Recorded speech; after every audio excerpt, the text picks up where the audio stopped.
Hello everyone, I am back.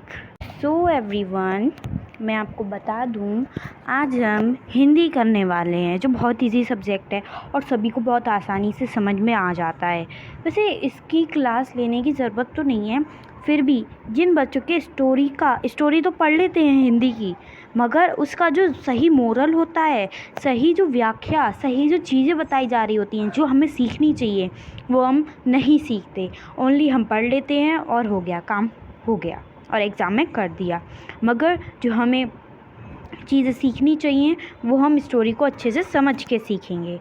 तो चलिए, आज हम क्लास 9th के चैप्टर 1 में जो कृतिका, 2 पार्ट हैं हिंदी के, एक कृतिका और क्षितिज, 2 पार्ट हैं।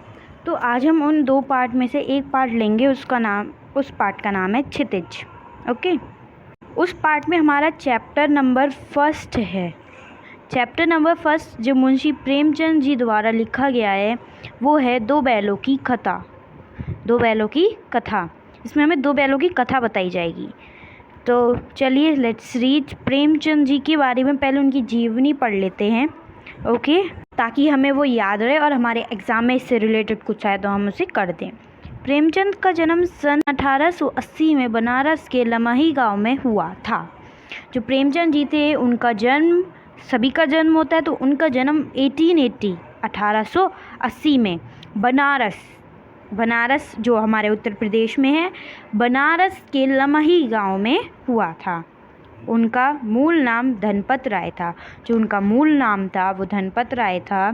प्रेमचंद का बचपन अभावों में बीता और शिक्षा BA तक ही हो पाई। उन्होंने अपना बचपन अभावों में बिताया और उनकी शिक्षा BA तक ही हो पाई। उन्होंने शिक्षा विभाग में नौकरी की, परंतु असहयोग आंदोलन में सक्रिय भाग लेने के लिए सरकार नौकरी से त्यागपत्र दे दिया और लेखन कार्य के प्रति पूरी तरह समर्पित हो गए। उन्होंने शिक्षा विभाग में नौकरी करी, मगर जो आंदोलन सक्रिय हो रहा था तो उन्हें अपना त्यागपत्र देना पड़ा, नौकरी से हट गए वो, और तब उन्होंने लेखन करा, मतलब ये स्टोरीज़ लिखी। सन 1936 में इस महान कथाकार का देहांत हो गया। इनका जो देहांत हुआ, ये जो मरे 1936 में। इनका जन्म कब हुआ था? 1880 में, और मरे कब? 1936 में। ओके, अब हम यहाँ पे बात करते हैं इन्होंने जो बुक्स लिखी हैं, जो स्टोरी लिखी है उनकी। प्रेमचंद की कहानियाँ, हाँ चलो कहानियाँ के बारे में। मानसरोवर के 8 भागों में संकलित हैं। प्रेमचंद की कहानियाँ 3 मानसरोवर, वो 8 भागों में हैं। सेवा सदन, प्रेमाश्रम, रंगभूमि, कायाकल्प, निर्मला, गबन, कर्मभूमि, गोदान उनके प्रमुख उपन्यास हैं। उन्होंने हंस, जागरण, माधुरी आदि पत्रिकाओं का संपादन भी किया। उन्होंने हंस, जागरण, माधुरी आदि इन सब चीज़ों का संपादन किया। कथा साहित्य के अतिरिक्त प्रेमचंद ने निबंध एवं अन्य प्रकार का गद्य लेखन भी प्रचुर मात्रा में किया।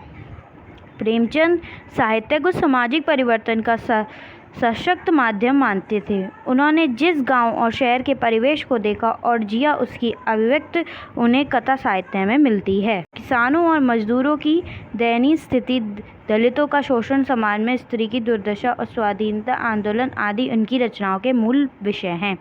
प्रेमचंद की कथा साहित्य का संसार बहुत व्यापक है। उनमें मनुष्य ही नहीं, पशु पक्षियाँ भी अद्भुत आत्मीयता मिली हैं। बड़ी से बड़ी बात को सरल भाषा में सीधे और संक्षेप में कहना प्रेमचंद के लेखन की प्रमुख विशेषता है। उनकी भाषा सरल, सजीव एवं मुहावरेदार तथा उन्हें लोक प्रचलित शब्दों का प्रयोग कुशलतापूर्वक किया है। तो हमने उनकी जीवनी पढ़ी, उनका जन्म कब हुआ और उनका देहांत कब हुआ। कमेंट में ज़रूर बताइएगा कि उनका जन्म कब हुआ और देहांत कब हुआ, और उनका जन्म कहाँ हुआ और कौन से गांव में हुआ। प्लीज़ कमेंट ज़रूर कीजिएगा। चलिए, अब हम स्टोरी पर ध्यान देते हैं। तो यहाँ पे हमें कुछ दिया गया है, लाइक अ समरी। 2 बैलों की कथा के माध्यम से प्रेमचंद जी ने कृषक समाज और पशुओं के भावनात्मक संबंध का वर्णन किया है। जो ये 2 बैलों की कथा है, जो प्रेमचंद जी हैं, उन्होंने कृषक समाज मतलब किसानों के समाज और पशुओं के भावों के संबंध से इसका वर्णन किया है। इस कहानी में उन्होंने यह भी बताया है कि स्वतंत्रता सहज में नहीं मिलती।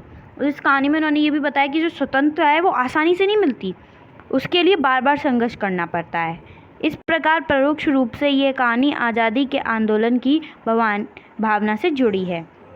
तो ये कहानी आज़ादी के आंदोलन से जुड़ी हुई है। इसके साथ ही इस कहानी में प्रेमचंद ने पंचतत्व और हितोपदेश की कथा परंपरा का उपयोग और विकास किया है। तो ये हमारी किसी समाज और पशुओं के भावों के रिलेटेड है और इसमें ये बता रहे हैं कि स्वतंत्रता हमें आसानी से नहीं मिलती, हमें बहुत मेहनत करनी पड़ती है। हमारे भारत को आसानी से स्वतंत्रता तो नहीं मिली होगी, जब ये बता रहे हैं कि स्वतंत्रता आसानी से नहीं मिलती और इस स्टोरी में हमें खुद देखने को मिलेगा कि इन्हें स्वतंत्रता आसानी से नहीं मिली, तो हमारे भारत को भी आसानी से नहीं मिली होगी। जो ग्रेट लीडर्स ने हमारे भारत को आज़ाद कराया उन्होंने बहुत मेहनत करी होगी। चलिए अब हमारी स्टोरी शुरू हो जाती है दो बैलों की कथा। अब हम दो बैलों की कथा के बारे में पढ़ेंगे। स्टार्ट करते हैं। जानवरों में गधा सबसे ज़्यादा बुद्धिहीन समझा जाता है। जानवरों में सभी कहते हैं गधा, ये तो गधा, कोई बेवकूफ़ आदमी होगा उससे कह देंगे बिल्कुल गधा, इसे कुछ नहीं आता, ऐसे कह देते हैं। क्यों? क्योंकि जो जानवर होता है गधा वो सबसे बुद्धिहीन होता है, उसमें बुद्धि नहीं होती है। हम जब किसी आदमी को पहले दर्जे का बेवकूफ़ कहना चाहते हैं तो उसे गधा कहते हैं। जो मैंने बताया, गधा सचमुच बेवकूफ़ है। गधा सही में बेवकूफ़ है या उसके सीधेपन, उसकी निरापद सहिष्णुता ने उसे यह पदवी दे दी है, इसका निश्चय नहीं किया जा सकता। गधा सही में बेवकूफ़ है क्या, या उसके सीधेपन ने उसे ऐसी पद दे दिया है क्योंकि वो कुछ करता नहीं है। जैसे एक सीधा साधा बच्चा बैठा रह गया, एक सीधा साधा बच्चा बैठा है और एक बहुत तेज चतुर बच्चा बैठा है, दोनों बैठे हैं। टीचर ने क्वेश्चन पूछा बताओ ये, तो वो तुरंत उठ के बोल देगा मैम ये, तो मैम यही तो कहेंगी कि वो बच्चा बहुत होशियार है और वो बच्चा क्लास में ढंग से नहीं पढ़ता है, वो गधा है। इस तरीके की बात तो इनडायरेक्टली कह देंगी, कहेंगी नहीं कहेंगी। तो या तो वो अपने सीधेपन से कुछ नहीं कह पाता, कुछ नहीं कर पाता और जानवर कर लेते हैं, इसलिए उसे गधा कहते हैं। अभी तक ये निश्चय नहीं किया हुआ है। गाय सींग मारती है, बाई हुई गाय तो अनायास ही सिंगनी का रूप धारण कर लेती है। तो गाय जो होती है वो सींग मारती है और जो बाई हुई गाय होती है वो जल्दी ही सिंगनी का रूप धारण कर लेती है। कुत्ता भी बहुत गरीब जानवर है, लेकिन कभी कभी उसे भी क्रोध आ जाता है, सही बात है, किंतु गधे को कभी क्रोध करते नहीं सुना ना देखा। लेकिन आज तक हमने गाय को गुस्सा करते हुए देखा है, कुत्ते को भी देखा है, लेकिन आज तक गधे को कभी गुस्सा करते हुए ना सुना है ना देखा है। जितना चाहो गरीब को मारो, चाहे जैसी खराब सड़ी हुई घास सामने डाल दो, उसके चेहरे पर भी असंतोष की छाया कभी नहीं देगी। जितना चाहो, जो गधा है उसके सामने चाहे तुम खराब चीज़ डाल दो, चाहे कुछ कर दो, वो कभी भी मुंह नहीं बनाएगा अपना, जैसे और लोग करते हैं कि और जानवर कर देते हैं। भौंक देता है कुत्ता कि हमें ऐसा नहीं चाहिए, गाय गुस्सा करने लगती है, गाँव गाँव जो भी आवाज़ निकालती है वो करने लगती है, ये राइट। तो ऐसी चीज़ें होती हैं, लेकिन वो कुछ नहीं करता। बैसाख में चाहे एक आध बार कुलेल कर लेता हो, पर हमने तो उसे कभी खुश होते नहीं देखा। बैसाख में चाहे एक आध बार कुलेल कर लेता हो, लेकिन हमने उसे कभी खुश होते हुए नहीं देखा। उसके चेहरे पर एक विषाद स्थायी रूप से छाया रहती है। तो हमारा ये क्वेश्चन बनता है कि किसके चेहरे पर विषाद स्थायी रूप से छाया रहती है, तो वो है गधा। सुख दुख हानि लाभ किसी भी दशा में उसे बदलते नहीं देखा। सुख दुख में, हानि लाभ में किसी भी दशा में उसे बदलते हुए नहीं देखा। ऋषि मुनियों के जितने गुण हैं वे सभी उसमें पराकाष्ठ हो पहुंच गए हैं। जो ऋषि मुनि हैं उनके सारे गुण उसमें पहुंच चुके हैं, पर आदमी उसे बेवकूफ़ कहता है। लेकिन सद्गुण का इतना अनादर नहीं कहीं नहीं देखा, हमने सद्गुण का इतना अनादर नहीं देखा। तो गाइस देखिए, हमारे यहाँ एक क्वेश्चन बन रहा है कि जो ऋषि मुनि है उनकी तुलना गधे से क्यों की गई है। तो ये हमारा आंसर हो जाएगा यहाँ पे कि हमारी ऋषि मुनि की जो तुलना है वो गधे से क्यों की गई है। हमारा एक क्वेश्चन ये भी बन रहा है ना, तो आंसर आ जाएगा सुख दुख हानि लाभ में एक समान रहता है, चाहे खुशी हो चाहे उनका नुकसान हो गया हो, एक समान ही चेहरे पे रहता है। ऋषि मुनियों के गुण की विशेषता यही है, क्योंकि गधे के चेहरे पे विषम परिस्थिति में भी एक समान भाव विद्यमान रहता है, मैंने अभी बताया, इसलिए उनकी तुलना ऋषि मुनि से की गई है। गधा भी ऐसा ही है और ऋषि मुनि भी ऐसे ही हैं, चाहे लाभ हो चाहे हानि हो चाहे कुछ हो, वो हमेशा खुश रहते हैं। कदाचित सीधापन संसार के लिए उपयुक्त नहीं है, और ये भी सही बात है कि सीधापन संसार के लिए बिल्कुल ठीक नहीं रह गया है इस ज़माने में। देखिए ना भारतवासियों की अफ्रीका में क्या दुर्दशा हो रही है। क्यों अमेरिका में उन्हें घुसने नहीं दिया जाता। बेचारे शराब नहीं पीते, 4 पैसे कुसमे के लिए बचा कर रखते हैं, जी तोड़कर काम करते हैं, किसी से लड़ाई झगड़ा नहीं करते, 4 बातें सुनकर गम खा जाते हैं, फिर भी बदनाम है। कहा जाता है वे जीवन के आदर्श को नीचा करते हैं। अगर वे भी ईंट का जवाब पत्थर से देना सीखें तो शायद सभ्य कहलाने लगते। जापान की मिसाइल सामने है, एक ही विजय ने उसे संसार की सभ्य जातियों में गण्य बना दिया है। हमारा एक और क्वेश्चन बनता है, जो कहानीकार है उसने भारतवासियों की तुलना गधे के सीधेपन से क्यों की है? ज़रा हमें विस्तार रूप से बता दीजिए, क्यों कर दिया? अब बताना पड़ेगा। भारतवासियों का स्वभाव जो है बेहद सरल और सीधा होता है। वो जी तोड़ मेहनत करते हैं और समय का उपयोग करते हैं और अपना पैसे बचाते हैं। लेकिन जो पश्चिम में भारतीयों की असभ्य व मूर्ख समझा जाता है, जो पश्चिम में भारतीयों को मूर्ख समझा जाता है, इसी तरह की गधे की सरलता व सीधेपन के कारण कुछ लोग उसकी मूर्खता कहते हैं। तो गधे के सीधेपन और सरलता के कारण उसे गधा मूर्ख कहते हैं। तो मैं आपको एक PDF दूंगी डिस्क्रिप्शन में, जिसमें आपको क्वेश्चन के आंसर बेहद सही तरीके से दिए गए होंगे। ओके, तो प्लीज़ उसका भी देख लीजिएगा, क्योंकि मैं जो इसमें से क्वेश्चन के आंसर बता रही हूँ वो वही PDF है और थोड़ा अपनी तरफ से बता रही हूँ, तो ज़रूर देखिएगा, आपको हेल्प हो जाएगी। अगर आपके क्लास के नोट्स नहीं बने हैं तो आप इसे भी लिख सकते हैं, क्योंकि ये हर जगह चल जाएंगे।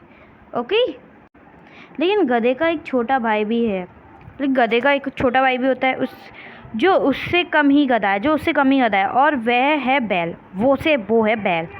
जिस अर्थ में हम गधे का प्रयोग करते हैं, कुछ उसी से मिलते जुलते अर्थ में बछिया के ताऊ का भी प्रयोग करते हैं। कुछ लोग बैल को शायद बेवकूफ़ में सर्वश्रेष्ठ कहेंगे, मगर हमारा विचार ऐसा नहीं है। बैल कभी कभी मारता भी है, कभी कभी उड़िया बैल भी देखने में आता है और भी कई रीतियों से अपना संतोष प्रकट कर देता है। ऐताब एक स्थान गधे से नीचे है। जूरी कांची के दोनों बैलों के नाम थे हीरा और मोती। दोनों पछाई जाति के थे, देखने में सुंदर, काम में चौकस, ढील में ऊंचे। देख बहुत दिनों साथ रहते दोनों में भाईचारा हो गया। बहुत दिनों वो साथ रहे और दोनों में ही भाईचारा हो गया। दोनों आम सामने या आसपास बैठे हुए एक दूसरे से मूक भाषा में विचार विनिमय करते। मूक भाषा क्या है? जैसे हमारी मनुष्य की भाषा है, वैसी जानवरों की मूक भाषा होती है, जो अपनी जानवरों की लैंग्वेज में बात करते हैं। वो आसपास बैठे होते तो वो एक दूसरे से मूक भाषा में अपने विचार विमर्श करते थे। याद रखना, जैसे इंसानों की इंसान वाली भाषा होती है, वैसी जानवरों की मूक भाषा होती है। एक दूसरे के मन की बात कैसे समझ जाता था हम नहीं कह सकते। वो एक दूसरे की मन की बात बहुत जल्दी समझ जाते थे। अवश्य ही उनमें कोई ऐसी गुप्त शक्ति थी जिससे जीवों में श्रेष्ठता का दावा करने वाला मनुष्य वंचित है। अवश्य उनमें कोई ऐसी शक्ति है जो मनुष्य उस शक्ति से वंचित रह गया है। दोनों एक दूसरे को चाटकर और सूंघकर अपना प्रेम प्रकट करते थे। दोनों एक दूसरे को चाटते थे, सूंघते थे और अपना प्रेम भाव प्रकट करते थे। कभी कभी दोनों सींग भी मिला लिया करते थे। विग्रह के नाते से नहीं, केवल विनोद के भाव से, आत्मीयता के भाव से। जैसे दोस्तों में घनिष्ठता होते ही धौल धप्पा होने लगता है। इसके बिना दोस्ती कुछ फुसफुसी, कुछ हल्की सी रहती, जिस पर ज़्यादा विश्वास नहीं किया जा सकता। जिस व्यक्ति के ये दोनों बैल हल या गाड़ी में जोत दिए जाते और गर्दन हिला हिलाकर चलते, उस वक्तारे की यही चेष्टा होती थी कि ज़्यादा से ज़्यादा बोझ मेरी गर्दन पर रहे। दिन भर के बाद दोपहर का या संध्या के दोनों खुलते तो एक दूसरे को चाट चूट कर अपनी थकान मिटा लिया करते, नाद में खली भूसा पड़ जाने के बाद। अब हमारे इसमें क्वेश्चन बन रहे हैं, जीवन का आदर्श किन विशेषताओं पर स्थापित है? जीवन का आदर्श ईंट का जवाब पत्थर से देने नहीं, बल्कि प्रेम व भाईचारे से स्थापित है। अब एक गद्यांश में किसकी चर्चा है? वे बिना बोले एक दूसरे के मन की बात कैसे जानते थे? गद्यांश में हीरा मोती नामक 2 बैलों की चर्चा है। वे मूक भाषा में पास बैठकर एक दूसरे के मन की बात जान लेते थे। लेखक मानता है कि अवश्य उनमें ऐसी गुप्त शक्ति थी जिससे हर मनुष्य वंचित है। कभी कभी एक दूसरे से सींग मिलाने पर लेखक विग्रह क्यों नहीं मानता? विग्रह का अर्थ है अलगाव की भावना। हीरा मोती में घनिष्ठता थी, प्रेम था, इसलिए उनमें विग्रह हो ही नहीं सकता था। वे तो प्यार से सींग मिला लेते थे, जैसे दो मित्र हंसी मजाक में धक्का मुक्की करने लगते हैं। गुप्त शक्ति से लेखक का क्या तात्पर्य है?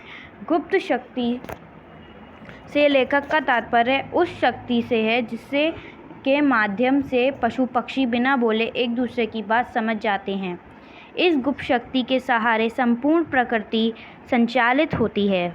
भाषाहीन समाज में पशु पक्षी एक दूसरे के संकेत या शारीरिक भाषा को एक शक्ति के आधार पर समझ लेते हैं, जो संपूर्ण प्रकृति को एक सूत्र में बांधे रखती है। इस शक्ति में प्रेम या मनुष्यता बराबर विद्यमान रहती हैं। ओके, दोनों साथ उठते, साथ नाद में मुंह डालते और साथ ही बैठते थे। एक मुंह हटा लेता तो दूसरा भी हटा लेता था। संयोग की बात, जूरी ने एक बार गोई को ससुराल भेज दिया। बैलों को क्या मालूम वे क्यों भेजे जा रहे हैं। समझे, मालिक ने हमें बेच दिया। अपना यो बेचा जाना उन्हें, मतलब कि उन गोई का मतलब यहाँ जो गोई है, गोई का मतलब यहाँ पे उन दोनों बैलों से है। गाय भैंसों को गोई कहते हैं, सुना होगा, गोई, गौ, या फिर बहुत सारे नाम दिए जाते हैं गांव में, तो वो यही नाम था, गोई। तो उन्हें अपने ससुराल भेज दिया। मतलब अपने पत्नी के मायके। अब बैलों को लगा कि हमें मालिक क्यों बेच रहे हैं। तो वो सोच रहे थे मालिक ने हमें भेज कहाँ रहे हैं, मालिक क्यों भेज रहे हैं। और उन्हें लगने लगा कि मालिक ने हमें बेच दिया है। अब उन्हें अपना बेचा जाना अच्छा नहीं लगा। अब आगे की स्टोरी में पढ़ते हैं कि अपना यो बेचा जाना उन्हें कैसा लगा, अच्छा लगा, बुरा लगा, अच्छा लगा या बुरा। वही मैंने कहा, अच्छा लगा या बुरा, कौन जाने उन्हें अच्छा लगा या बुरा। पर जूरी के साले गया को घर तक गोई ले जाने में दांतों पसीना आ गया। पीछे से हाँकते तो दोनों दाएं बाएं भागते, पगिया पकड़कर आगे से खींचता तो दोनों पीछे को जोर लगाते, मारता तो दोनों सींग नीचे करके हुकराते। मतलब जूरी का एक साला था, मतलब पत्नी का भाई, वो ही ले गया था उन बैलों को। तो जूरी साले का क्या नाम था, गया। उन बैलों को वो ले जाता और उसका दांतों पसीना आ गया उसे, मतलब ये हमारा मुहावरा है, दांतों पसीना आ गया। वो पीछे से मारता तो दोनों दाएं बाएं भाग जाते, पगिया पर पकड़ के मारता जिसे, तो दोनों पीछे को जोर लगाते थे, मारता तो दोनों सींग नीचे करके, मतलब ऐसे सींग नीचे करते और डराते थे कि हम तुम्हें मार देंगे, जैसे रियल में देखा होगा। अगर ईश्वर ने उन्हें बाणी दी होती तो जूरी से पूछते, तुम हम गरीबों को क्यों निकाल रहे हो। अगर ईश्वर ने उन लोगों को ज़बान दी होती, बोलने की क्षमता दी होती, तो जूरी से ज़रूर पूछते, हम गरीबों को क्यों निकाल रहे हो, हमने तो तुम्हारी सेवा करने में कोई कसर नहीं रखी। अगर इतनी मेहनत से काम ना चलता था तो और काम कर लेते, हमें तो तुम्हारी चाकरी में मर जाना कबूल था, हमें कभी दाने चार की शिकायत नहीं की। तुमने जो कुछ खिलाया वह सिर झुकाकर खा लिया, फिर तुमने हमें इस जालिम के साथ क्यों बेच दिया। संध्या समय दोनों बैल अपने नए स्थान पर पहुंच गए। दिन भर के भूखे थे, लेकिन जब नाद में लगाए गए तो एक ने भी उसमें मुंह न डाला। अब रात का वक्त हो चुका था और वो अपने नए स्थान पे पहुंच गए जहाँ उनके बंधने की जगह थी। नाद क्या होता है, जैसे गाय भैंसों के आगे हमने देखा होगा ज़्यादातर गाँव में, गाय भैंसों के आगे हम लोग ऐसे कुछ बॉक्स टाइप का बना हुआ देखते हैं। बॉक्स टाइप के बने हुए में हमें भूसा दिखाई देता है, बहुत सारा हमें भूसा दिखाई देता है। तो जिसमें भूसा हमें दिखाई देता है वो होता है नाद, और भूसा जो ये खाने की चीज़ें होती हैं गाय भैंस की। दिल भारी हो रहा था, जिसे उन्होंने अपना घर समझ रखा था वह आज उनसे छूट गया। यह नया घर, नया गांव, नए आदमी उन्हें बेगानों से लगते थे। दोनों ने अपनी मूक भाषा में सलाह की, मतलब जैसे वो अपने विचार विमर्श करते थे मूक भाषा में, तो उन्होंने मूक भाषा में सलाह की। एक दूसरे को कनखियों से देखा और लेट गए। जब गांव में सोता पड़ गया, मतलब सब सो रहे थे, तो उन्होंने जोर मारकर पहगे तोड़ा डाले और घर की तरफ चले, मतलब वापस झुरी के पास चले और जो मतलब जिस रस्सी से उन्हें बांधा गया था वो तोड़ दिए। अब जब पहगे थे वो बहुत मजबूत थे, अनुमान ना हो सकता था कि कोई बैल उन्हें तोड़ सकेगा, पर इन दोनों ने इस समय दूनी शक्ति आ गई थी, लेकिन इन दोनों को दूनी शक्ति आ गई थी। एक एक झटके में रस्सियाँ टूट गईं। झुरी प्रातःकाल सोकर उठा। सुबह जब झुरी उठा तो उन्होंने देखा कि दोनों बैल अपनी चरनी पर खड़े हैं, अपनी स्थान पर खड़े हैं। दोनों की गर्दनों में आधा आधा गराव लटक रहा है, घुटने तक पाँव कीचड़ से भरे हैं और दोनों की आंखों में विद्रोह में स्नेह झलक रहा है। झुरी बैलों को देखकर स्नेह से गदगद हो गया, दौड़कर उन्हें गले लगा लिया। प्रेमालिंगन और चुंबन का वह दृश्य बड़ा ही मनोहर था। ऐसा दृश्य था, इतना मनोहर दृश्य था कि क्या बताएं। घर और गांव के लड़के जमा हो गए और तालियां बजा बजाकर उनका स्वागत करने लगे। गांव के इतिहास में ये घटना अभूतपूर्व न होने पर भी महत्वपूर्ण थी। बाल सभा ने निश्चय किया, दोनों पशुवीरों को अभिनंदन पत्र देना चाहिए। कोई अपने घर से रोटियां लाया, कोई गुड़, कोई चोकर, कोई भूसी। तो बाल सभा ने निश्चय किया कि इन्हें कुछ मिलना चाहिए, अभिनंदन पत्र मिलना चाहिए कि ये जाके भी वापस आ गए। तो कोई अपने घर से रोटियां लाया, कोई गुड़ लाया, कोई चोकर लाया, कोई भूसी ले आया। एक बालक ने कहा, ऐसे बैल किसी के पास ना होंगे। दूसरे ने समर्थन किया, कितनी दूर से दोनों अकेले चले आए। तीसरा बोला, बैल नहीं है वो, इस जन्म के आदमी हैं। इसका प्रतिवाद करने का किसी को साहस न हुआ। झुरी की स्त्री ने बैलों को द्वार पर देखा तो जल उठी, बोली, कैसे नमक हराम बैल हैं, एक दिन में वह काम न किया, भाग खड़े हुए। अब झुरी की पत्नी को बहुत गुस्सा आया कि उनके भाई के घर से आ गई। बड़ा गुस्सा लगा उन्हें कि कैसे नमक हराम बैल हैं, एक दिन भी उनके घर काम नहीं कर सके और यहाँ आ गए। झुरी अपने बैलों पर यह आक्षेप न सुन सका। नमक हराम क्यों, चारा दाना न दिया होगा तो क्या करते। स्त्री ने रोब के साथ कहा, बस तुम ही तो बैलों को खिलाना जानते हो, और तो सभी पानी पिला पिला कर रखते हैं। झुरी ने चिढ़ाया, चारा मिलता तो क्यों भागते। स्त्री चिड़ी, भागे इसलिए कि वे लोग तुम जैसे बुद्धुओं की तरह बैल को सहलाते नहीं, खिलाते हैं तो रगाड़ते जोतते भी हैं। ये दोनों ठकरे काम। अब देखूं कहाँ से खली और चोकर मिलता है इन्हें, क्योंकि भूसे के सिवा कुछ न दूंगी, खाएं चाहे मरे। वही हुआ जो उसकी पत्नी ने कह दिया। मजदूर को कड़ी ताकीद कर दी गई कि बैलों को खाली सूखा भूसा दिया जाए। मजदूर जो थे उन्हें कड़ी से कड़ी ऑर्डर दे दिए गए कि बैलों को बस सूखा ही भूसा देना और कुछ दे मत देना। अब जब मजदूरों को कड़े से कड़े ऑर्डर मिल गए हैं तो अब वो क्या करें। बैलों ने नाद में मुंह डाला तो फीका फीका लगा, ना कोई चिकनाहट ना कोई रस, क्या खाएं। आशा भरी आंखों से द्वार की ओर ताकने लगे। झुरी ने मजदूर से कहा, थोड़ी सी खली क्यों नहीं डाल देते, मालकिन मुझे मार डालेंगी। झुरी बोलता है, चुरा कर डाला ना दादा, पीछे से तो तुम भी उन्हीं किसी कहोगे। हमारा फर्स्ट अध्याय फिनिश्ड हो चुका है, अब हमारा सेकंड अध्याय आ जाता है। ओके, तो चलिए इसको भी पढ़ लेते हैं। दूसरे दिन झुरी का साला फिर आया और फिर बैलों को लेके चला गया। अब की उसने दोनों बैल को गाड़ी में जोता। 2-4 बार मोती ने गाड़ी को सड़क की खाई में गिराना चाहा, पर हीरा ने संभाल लिया। वह ज़्यादा सहनशील था, मतलब मोती बहुत गुस्से वाला था, उसे बहुत जल्दी गुस्सा आ जाती थी, मगर जो हीरा था वो सहनशील था, अपना सीधा साधा बैल था। संध्या समय घर पहुंचकर उसने दोनों को मोटी रस्सियों से बांधा और कल की शरारत का मज़ा चखाया। दोनों जैसी वो पहुंचा उसने मोटी रस्सी से बांध दिया और कल की शरारत का मज़ा चखाया, मतलब मारा वगैरह होगा। वहीं सूखा भूसा डाल दिया। अपने दोनों बैलों को खली चूनी सब कुछ दी। दोनों बैल का ऐसा अपमान कभी न हुआ था। झुरी इन्हें फूल की छड़ी से भी न छूता था। उसकी टिक्कर पर दोनों उड़ने लगते थे। यह मार पड़ी।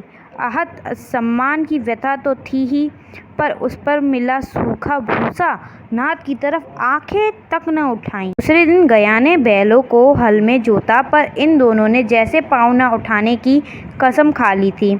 वह मारते मारते थक गया, पर दोनों ने पाँव न उठाया। एक बार जब उस निर्दयी ने हीरा की नाक पर खूब डंडे जमाए तो मोती का गुस्सा काबू के बाहर हो गया। हल लेकर भागा। हल, रस्सी, जुआ, जोत सब टूट टाट कर बराबर हो गया। गले में बड़ी बड़ी रस्सियां ना होती तो दोनों पकड़ाई में ना आते। हीरा ने मूक भाषा में कहा, भागना व्यर्थ है। मोती ने उत्तर दिया, तुम्हारी तो इसने जान ही ले ली थी।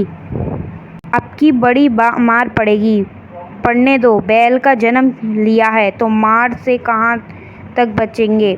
गया तो आदमियों के साथ दौड़ा आ रहा है।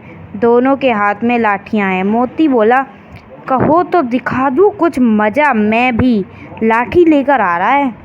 हीरा ने समझाया, नहीं भाई, खड़े हो जाओ। मुझे मारेगा ना तो मैं भी एक दो को गिरा दूंगा। नहीं, हमारी जाति का यह धर्म नहीं है। मोती दिल में ऐंठ कर रह गया। गया आ पहुंचा और दोनों को पकड़ कर ले चला। कुशल हुई कि उसने इस वक्त मारपीट ना की, नहीं तो मोती भी पलट पड़ता। उसके तेवर देखकर गया और उसके सहायक समझ गए कि इस वक्त टाल जाना ही मसलहत है। आज दोनों के सामने फिर वही सूखा भूसा लाया गया। दोनों चुपचाप खड़े रहे।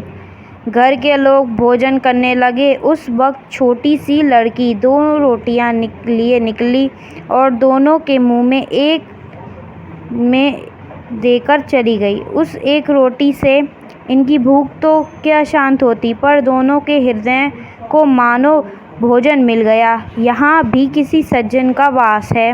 लड़की भैरों की थी। उसकी माँ मर चुकी थी। सौतेली माँ उसे मारती थी, इसलिए इन बैलों से उसे एक प्रकार की आत्मीयता हो गई थी। दोनों दिन भर जोतते जाते, डंडे खाते अड़ते, शाम को थान पर बांध दिए जाते और रात को वही बालिका उन्हें 2 रोटियां खिला जाती। प्रेम के इस प्रसाद की यह बरकत थी कि 2-2 गाल सूखा भूसा खाकर भी दोनों दुर्बल न होते, मगर दोनों की आंखों में रोम रोम में विद्रोह भरा हुआ था। एक दिन मोती ने मूक भाषा में कहा, अब तो नहीं सहा जाता हीरा, क्या करना चाहते हो? एक आध को सींगों पर उठाकर फेंक दूंगा, लेकिन जानते हो वह प्यारी लड़की जो हमें रोटी खिलाती है उसी की लड़की है जो इस घर का मालिक है। यह बेचारी अनाथ हो जाएगी। मालकिन को ना फेंक दूं, वही तो उस लड़की को मारती है, लेकिन औरत जात पर सींग चलाना मना है। ये भूले जाते हो? तुम तो किसी तरह निकलने ही नहीं देते। बताओ, तुड़ाकर भाग चलें? हाँ, यह मैं स्वीकार करता हूँ, लेकिन इतनी मोटी रस्सी टूटेगी कैसे? इसका एक उपाय है। पहले रस्सी को थोड़ा सा चबा लो, फिर एक झटके में जाती है। रात को जब बालिका रोटियां खिलाकर चली गई, दोनों रस्सियां चबाने लगे, पर मोटी रस्सी मुंह में ना आती थी। बेचारे बार बार जोर लगाकर रह जाते थे। सहसा घर का द्वार खोला और वहीं लड़की निकली। दोनों सिर झुकाकर उसका हाथ चाटने लगे। दोनों की पूंछें खड़ी हो गईं। उसने उनके माथे सहलाए और बोली, बोले देती हूँ, चुपके से भाग जाओ, नहीं तो यहाँ लोग मार डालेंगे। आज घर में सलाह हो रही है कि इनकी नाकों में नाथ डाल दी जाए। उसने गराफ खोल दिया, पर दोनों चुपचाप खड़े रहे। मोती ने अपनी मूक भाषा में, अब चलते क्यों नहीं? हीरा ने कहा, चले तो, लेकिन कल इस अनाथ पर आफत आएगी, सब इसी पर संदेह करेंगे। सहसा बालिका चिल्लाई, दोनों फूफा वाले बैल भागे जा रहे हैं। ओ दादा, दोनों बैल भागे जा रहे हैं, जल्दी दौड़ो। गया हड़बड़ाकर भीतर से निकला और बैलों को पकड़ने चला। वे दोनों भागे। गया ने पीछा किया और भी तेज हुए। गया ने शोर मचाया, फिर गांव के कुछ आदमियों को भी साथ लेने के लिए लौटा। दोनों मित्रों को भागने का मौका मिला। गया सीधे दौड़ते चले गए। यह तक कि मार्ग का ज्ञान न रहा। जिस परिचित मार्ग से आए थे उसका यहाँ पता न था। नए नए गांव मिलने लगे। तब दोनों ने एक खेत के किनारे खड़े होकर सोचने लगे, अब क्या करना चाहिए। अब उन लोगों को अपने गांव का रास्ता वो भूल गए थे। अब सोच रहे थे कि हमें क्या चाहिए, हमें तो और गांव मिल रहा है, अपना गांव क्यों नहीं मिल रहा। हीरा ने कहा, मालूम होता है राह भूल गए हैं हम लोग। तुम भी बेतहाशा भागे, वहीं से उसे मार गिराना था। उसे मार गिराते तो दुनिया क्या कहती, वह अपना धर्म छोड़ दे, लेकिन हम अपना धर्म क्यों छोड़ें। दोनों भूख से व्याकुल हो रहे थे। खेत में मटर खड़ी थी, चरने लगे, रह रहकर आहट ले लेते थे, कोई आता तो नहीं है। जब पेट भर गया, दोनों ने आज़ादी का अनुभव किया तो मस्त होकर उछलने कूदने लगे। पहले दोनों ने डकार ली, फिर सींग मिलाए और एक दूसरे को ठहलाने लगे। मोती ने हीरा को कई कदम पीछे हटा दिया, यहाँ तक कि वह खाई में गिर गया। तब उसे भी क्रोध आया, संभाल कर उठा और फिर मोती से मिल गया। मोती ने देखा खेल में झगड़ा हुआ चाहता है तो किनारे हट गया। सो एवरीवन, ये है आपका पार्ट फर्स्ट। बहुत जल्दी आपके पास पार्ट सेकंड आएगा। तब तक के लिए ओके, देन बाय। एंड आप लोग वीडियो तो देखते हैं ना ही आप लाइक करते हैं वीडियो को, ना ही सब्सक्राइब करते हैं, तो प्लीज़ गाइस मेरी चैनल को सब्सक्राइब कर दीजिए, बेल आइकन दबा दीजिए और लाइक ज़रूर कर दीजिए। Okay then bye.